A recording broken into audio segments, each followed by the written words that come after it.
Ажиотаж. Это называется. Конечно, у этого источника всегда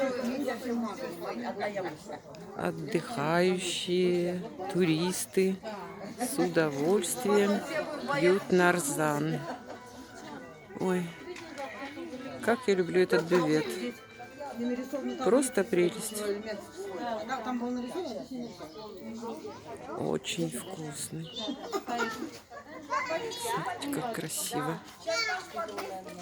Это, друзья, Пятигорск.